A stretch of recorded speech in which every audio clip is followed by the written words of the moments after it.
Buen día a todos. Hoy tenemos una nueva exposición de Maximiliano Rivera y el tema sobre el cual nos va a hablar él es Fundamentos de Massive MIMO. Max, la conferencia es tuya. Muchas gracias, profe. Bueno, como saben, voy a hablar principalmente de fundamentos de Massive MIMO para el curso de sistemas de comunicación inalámbrica. Primero voy a dar una pequeña introducción y motivación, luego explicar básicamente unos conceptos fundamentales para entender Massive MIMO, sus características, un análisis a futuro y luego terminar con una breve conclusión. Primero, como mencioné, una introducción. En este caso, tenemos un gráfico de el reporte de movilidad de Sony Ericsson de noviembre de 2019, y en este gráfico podemos ver que en este eje X se tiene una variación de el año, del 2019 hasta el 2025, y en este otro eje se tiene la cantidad de datos usados por mes, en exabyte. Entonces, Ericsson, en 2019, estimó que se estaban utilizando 40 exabytes por mes a nivel mundial. Y la predicción que para el 2025 esto va a subir hasta 160 exabytes por mes. Si esta cantidad la digamos en la cantidad de personas presentes a nivel mundial, en 2019 se estima que se está utilizando 5 gigabytes por mes por persona, y la proyección dice que en el 2025 se va a utilizar 20 GB por mes por persona. Acá pueden ver dos secciones, una sección amarilla y naranja. La amarilla es la cantidad de datos que va a cubrir 4G, 3G y 2G, y el impacto que va a tener 5G. Como pueden ver, el impacto va a ir creciendo a lo largo de los años y va a ser considerablemente grande en el 2025.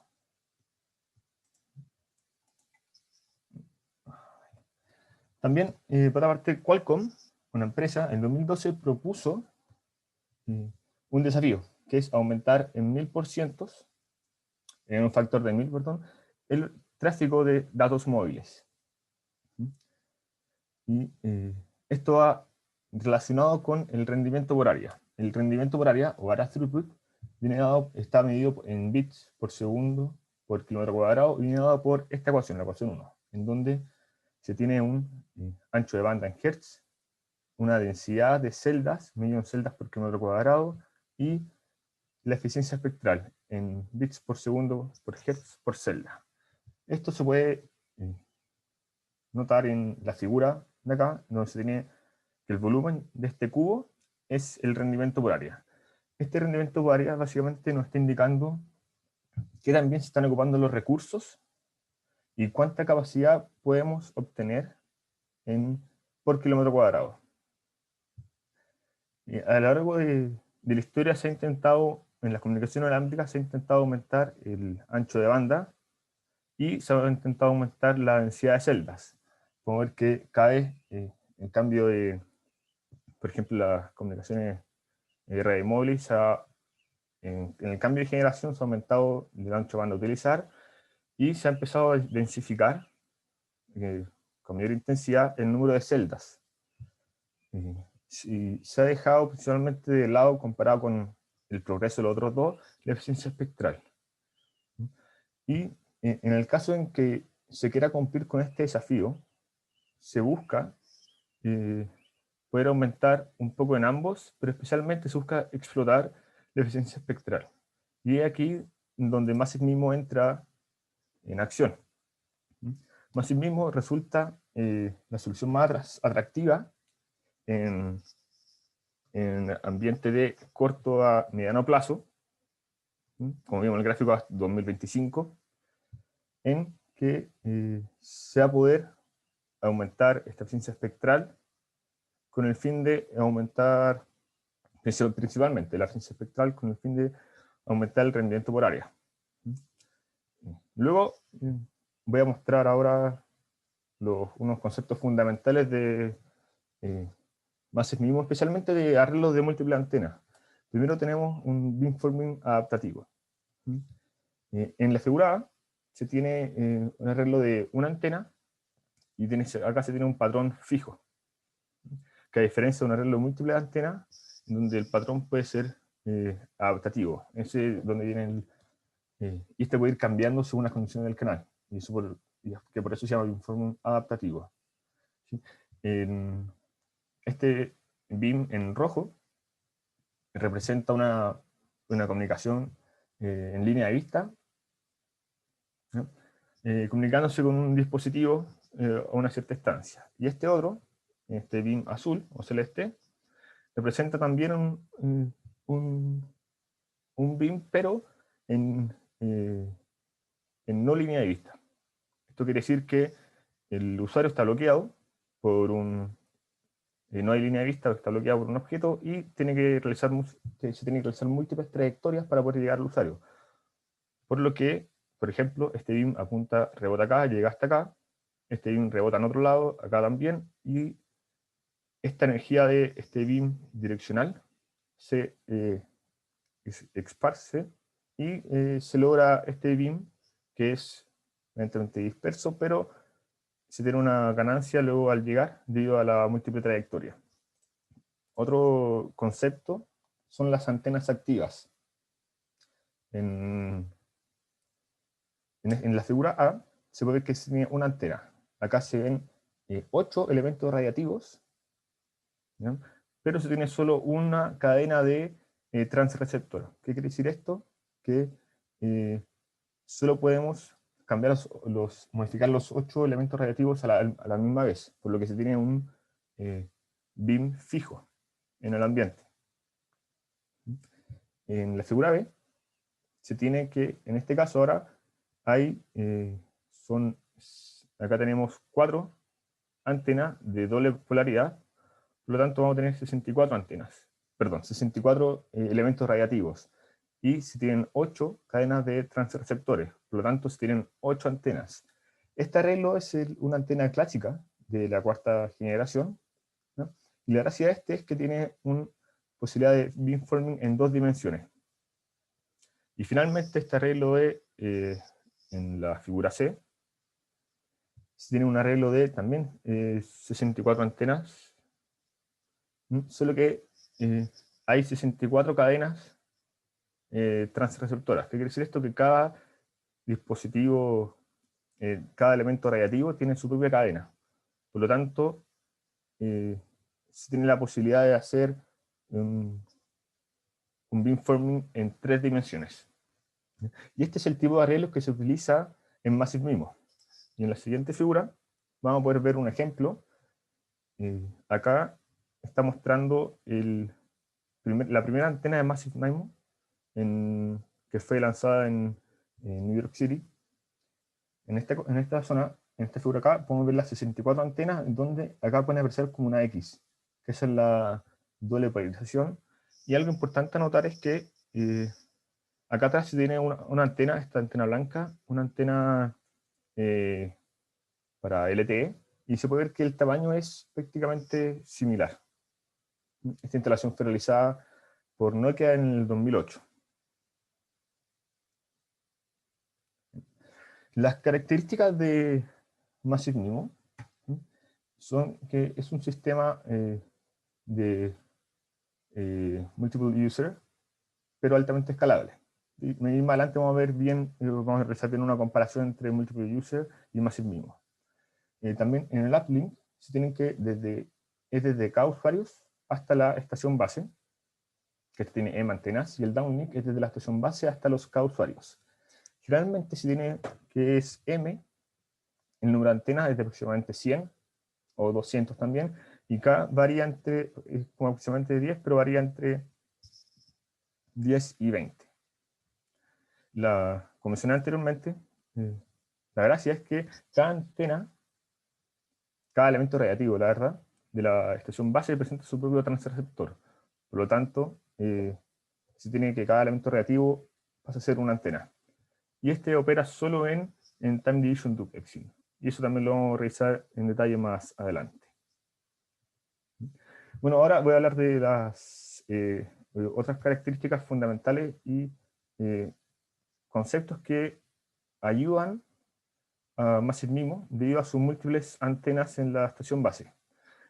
Primero, tenemos cómo definir canales independientes, independientemente distribuidos, como G sub K, donde K es el número, es un usuario, que distribuye normal complejo, ¿no?, con media cero y matriz de covarianza beta sub K. Y depende de cada usuario, obviamente.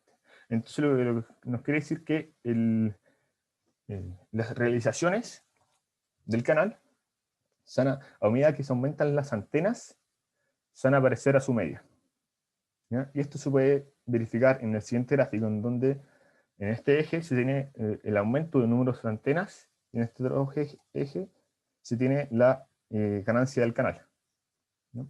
Entonces esta línea en roja muestra la realización, y se puede ver que a medida que aumenta la cantidad de antenas en la estación base, la realización se parece aún más a la media del canal. En este caso, beta sub K, como está normalizado, beta sub K es 1.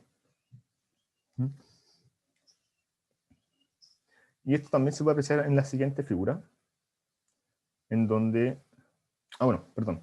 Y esto, lo que implica esto es que que el canal tiene un comportamiento determinístico. Y esto ayuda, es fundamental para toda la matemática que se está haciendo por detrás, para poder demostrar los distintos beneficios, por ejemplo, la eficiencia espectral. Y esto se debe principalmente a la diversidad espacial. ¿Qué quiere decir esto? Que la estación base, al tener múltiples antenas, ¿ya?, la probabilidad de que varias antenas vean un canal con una realización mala, baja. Y es que es por esto que presenta un comportamiento determinístico.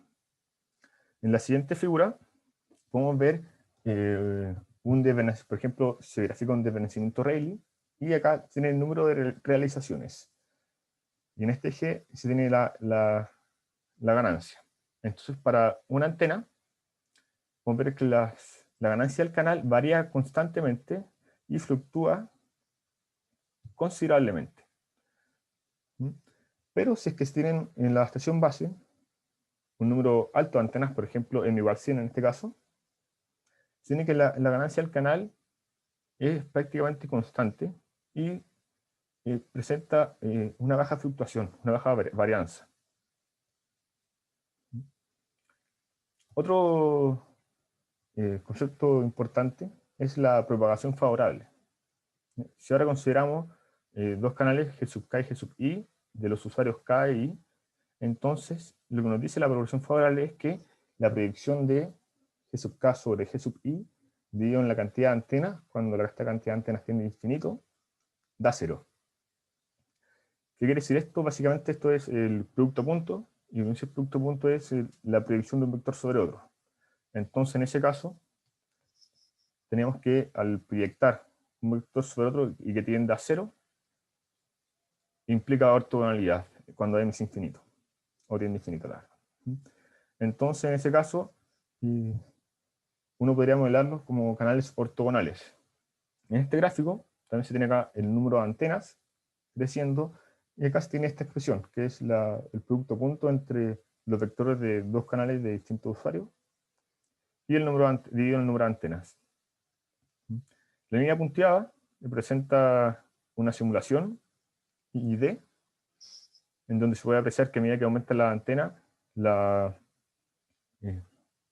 el producto punto dividido en M tiende a irse a 0, y también se realizó una medición. Esta medición se hizo por este autor, ¿ya?, en Suecia, y tiene que con una estación base de 100 antenas se logra un factor de 0.2, que es bastante bajo, ya que está normalizado, de hecho. Y esto, ¿qué es lo que implica? Que los canales sean ortogonales. Esto también ayuda considerablemente, de que uno puede separar los canales y se debe principalmente a la ansia de beamforming. ¿Y por qué se da esto? Esto es principalmente ya que al tener múltiples antenas, uno puede tener beams más angostos, por lo que uno puede, en ese sentido, enfocarse mejor en los distintos usuarios y separar los canales. Luego, ahora hablar del intervalo de coherencia, otro concepto importante. El intervalo de coherencia, básicamente lo que hace es dividir los recursos de tiempo y frecuencia, ¿ya?, en estos distintos intervalos, donde el ancho en tiempo se define por el tiempo coherente y el alto en frecuencia se define por el ancho banda coherente. El tiempo coherente es básicamente el tiempo en que la respuesta del canal es prácticamente constante. El ancho banda de coherencia es el rango de frecuencia en que la respuesta del canal se puede considerar prácticamente plana. Y se define la cantidad máxima de símbolos a enviar en una transmisión como tau sub c, igual a la multiplicación del tiempo coherente por el ancho banda coherente. Y esto da la cantidad de símbolos que se pueden transmitir por cada intervalo coherente. Entonces, por ejemplo, si tiene un usuario con movilidad en una carretera, ¿ya?, que se desplaza a 100 km por hora, entonces se tiene un tiempo de coherencia de 1 metro por segundo, 1 milisegundo, y un ancho de banda de 200 kHz. Cuando se transmite a una frecuencia portadora de 2 GHz, en este caso el intervalo de coherencia soporta 200 símbolos. Luego, antes de seguir, es importante pensar en cómo separar estos recursos, en cuándo realizar el uplink y el downlink. Uno podría realizarlo por ejemplo, en un mismo intervalo de coherencia o en intervalos de coherencia separados. Frequency Division Duplexing propone, como el nombre lo dice, dividir en frecuencia. Entonces, se realiza el uplink en un intervalo de coherencia y el downlink en otro. En este caso, el uplink y el downlink presentan canales distintos, ¿no? Y se necesita estimar el canal para poder conocer y poder realizar una buena comunicación. En ese sentido, en el uplink se van a necesitar K señales pilotos, ¿ya? Y en el downlink se necesitan M señales pilotos. Por lo tanto, este sistema, si es que se quiere realizar una implementación FDD, se necesita que sea capaz de soportar hasta M señales pilotos. En otro caso, se tiene Time Division Duplexing, en donde cada intervalo de coherencia se divide en uplink y downlink. El uplink y downlink, en este caso, si presentan un canal similar, ¿no?, por lo que es conveniente utilizar el teorema del canal recíproco,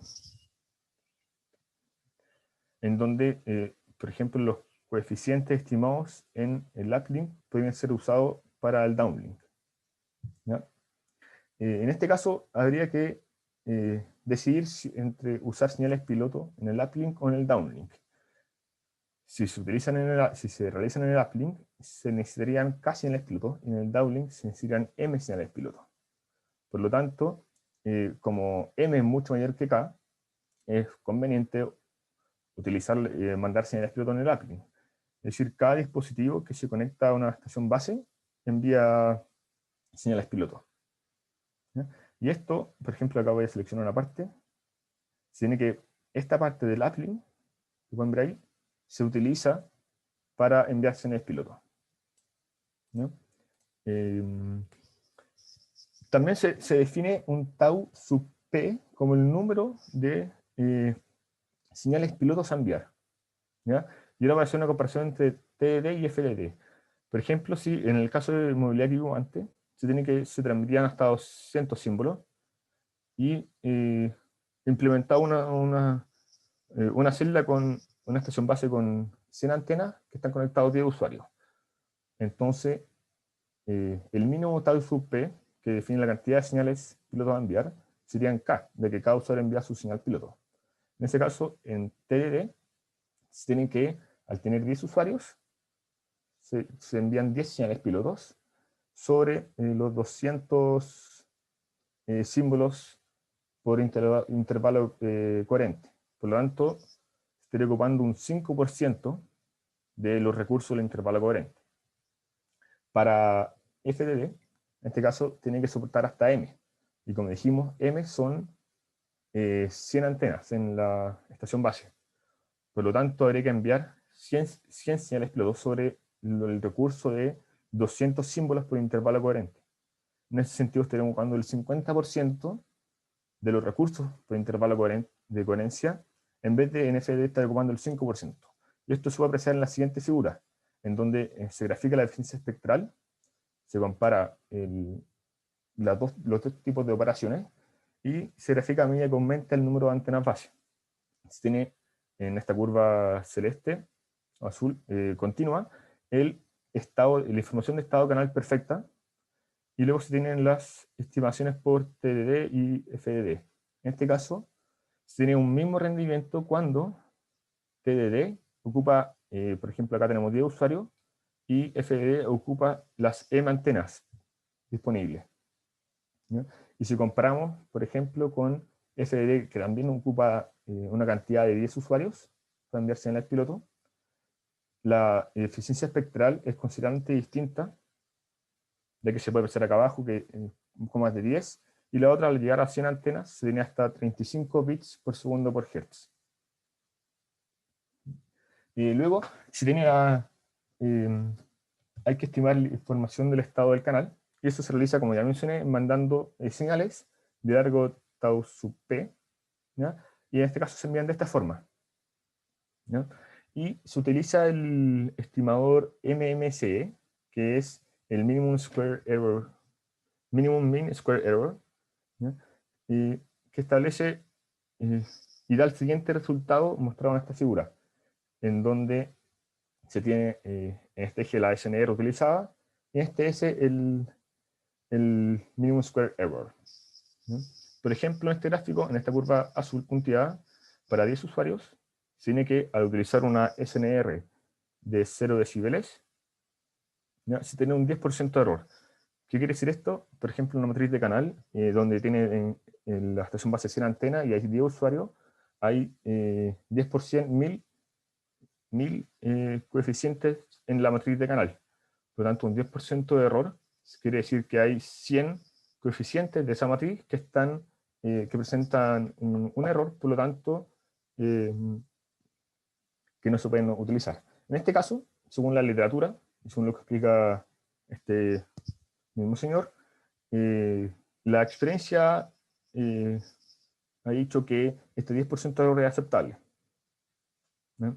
Estos 100 coeficientes de canal sobre los 1000 es aceptable, ¿ya? Y otra cosa a notar es que si es que baja, si mantengo la misma cantidad de antenas, en esta son base por ejemplo de 100, y baja mi cantidad de usuarios, entonces mi estimación de canal empeora.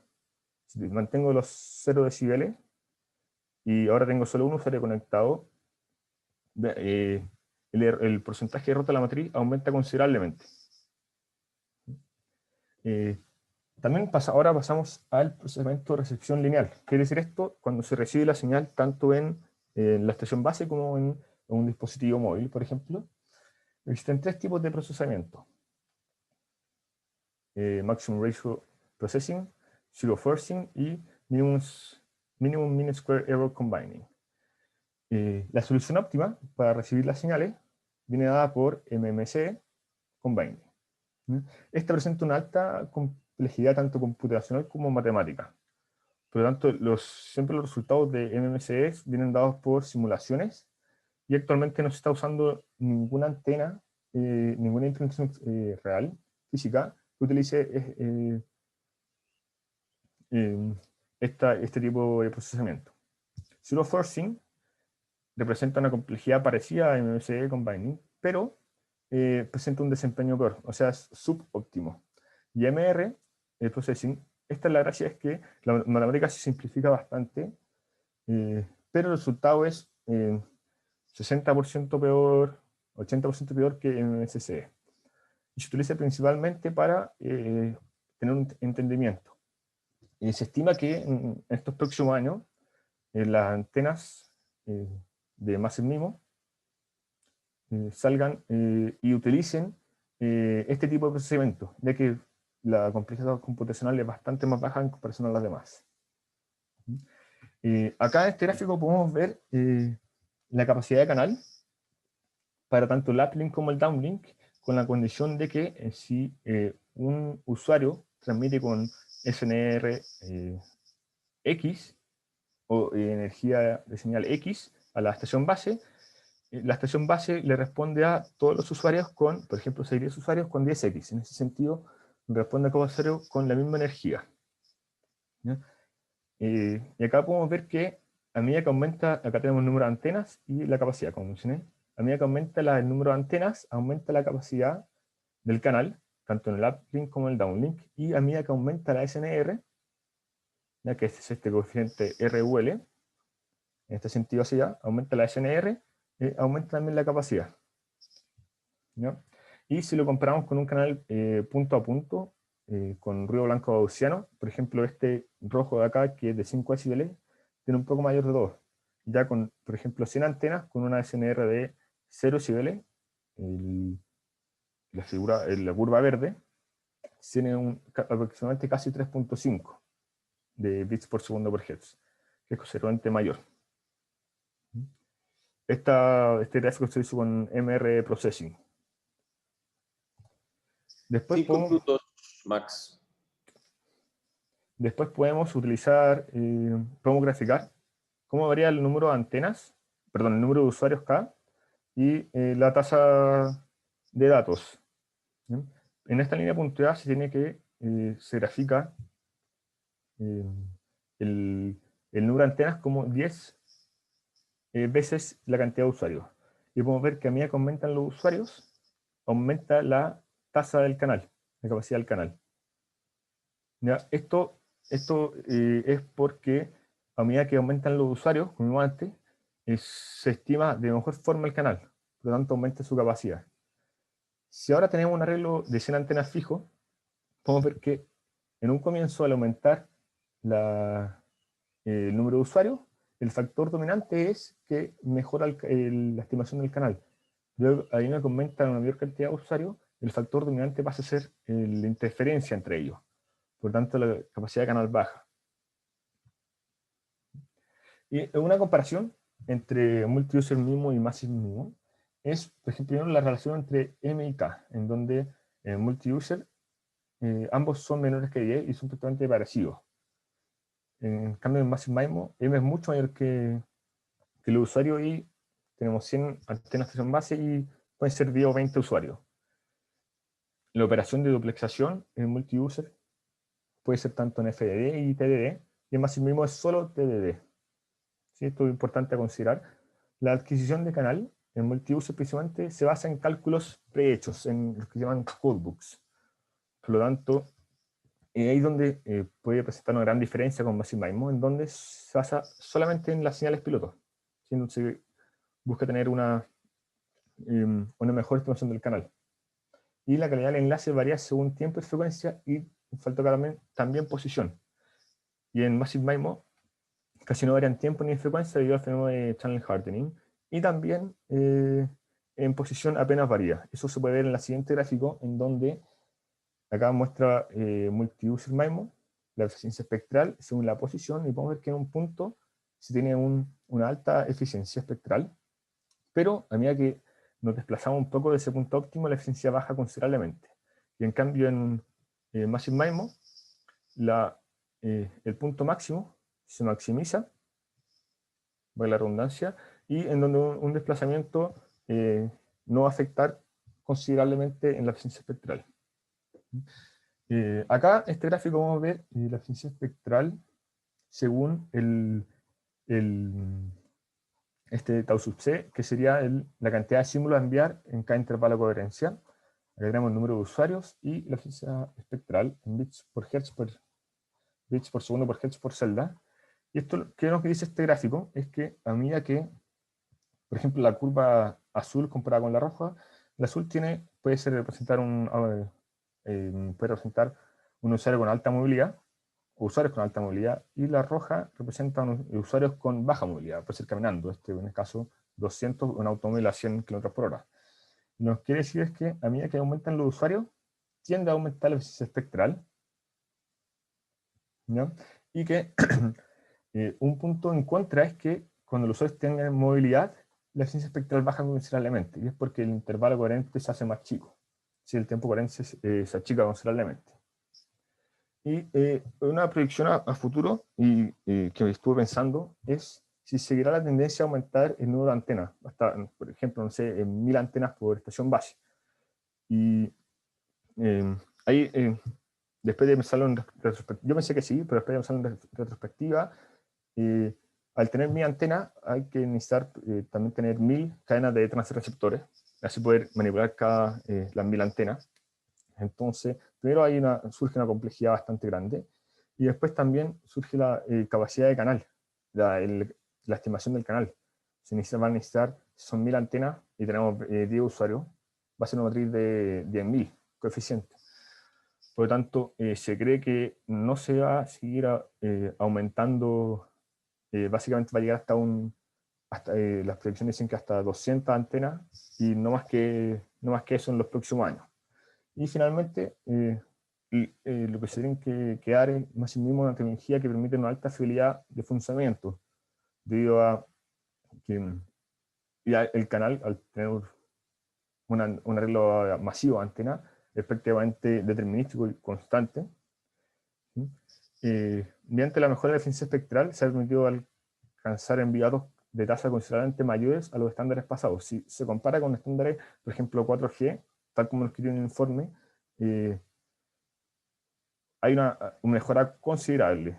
Y por último, bueno, últimamente la antena trae diferentes beneficios que nadie más utiliza para obtener un buen rendimiento, tal como lo expliqué recién. Muchas gracias por todo. Esta fue mi presentación, y a continuación dejo un par de referencias que utilicé en la bibliografía.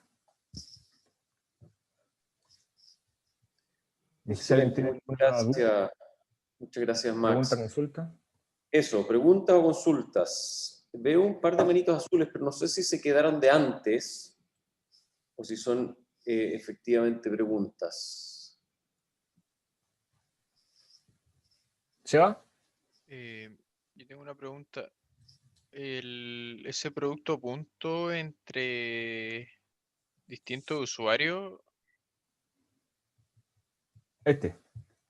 sí, eso es como la interferencia entre los dos usuarios. Sí, exacto, eso mismo. Ya. Eso mismo, sí.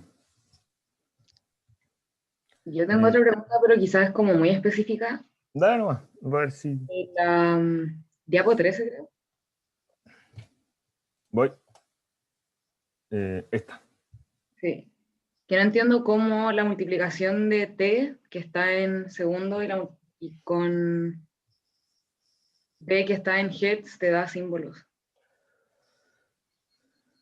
Ya, sí, es segundo, es partido segundo. ¿No es cierto? Sí. Y de hecho, se utiliza el término en inglés como muestras complejas, ¿ya? Que básicamente viene por el teorema Nyquist, ¿ya?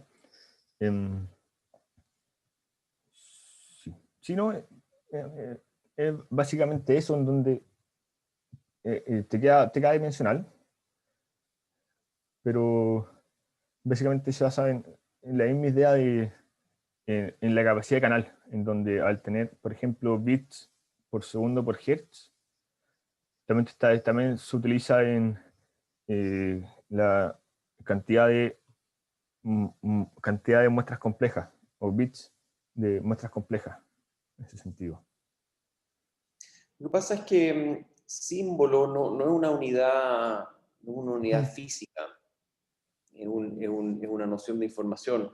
Entonces, T por B genera un valor adimensional, pero es un valor al fin. Y si uno se detiene a pensarlo, en realidad es una dimensión de el tamaño que tiene ese intervalo entre el recurso tiempo y el recurso ancho de banda, y eso fácilmente se puede transformar en una cantidad de símbolos que caben dentro de ese intervalo de coherencia, en el sentido de cuántos usos se puede hacer de ese intervalo de coherencia cada vez. O sea, cada vez que tienes t segundos, tc segundos y tal ancho de banda, ¿cuánto lo puedes usar? Esa es la noción. Es una noción de uso. Una magnitud de uso, digámoslo así.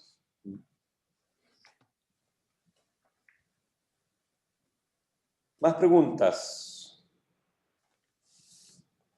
Entonces yo tengo una que tiene que ver con los tonos pilotos y el canal de uplink. En el hecho de que uno use TDD, el ¿Sí? canal es recíproco, entonces basta con estimarlo en una sola dirección y en la otra dirección puede eventualmente ser informado y no estimado. Ahora, si es que uno tiene que escoger entre estimarlo en el uplink o estimarlo en el downlink, ¿por qué se escoge estimarlo en el uplink? El uplink es cuando un usuario se comunica con la estación base. El downlink Correcto. es cuando la estación base se comunica con un usuario. En ese sentido, un usuario, al comunicarse con la estación base, manda su señal piloto. Si pensamos que cada usuario manda una señal piloto, se van a tener, si tienen cada usuario, se mandan cada señales piloto.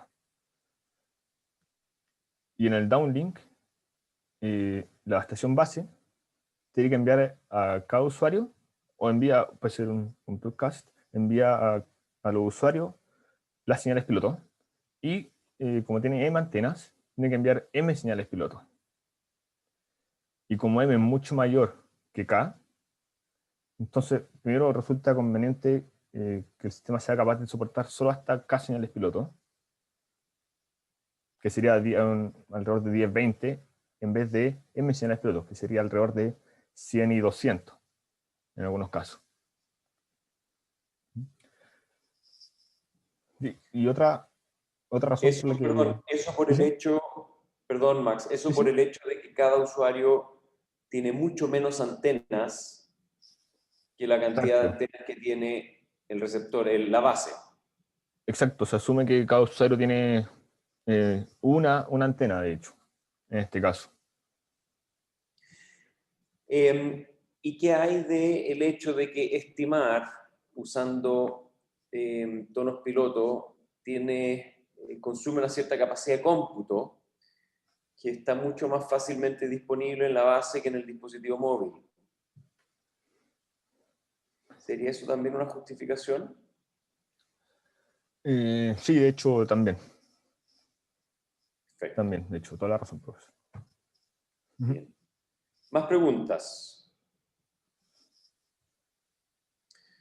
Bien, estupendo. Entonces, concluimos esta charla. Muchas gracias, Max. Y vamos enseguida con la siguiente.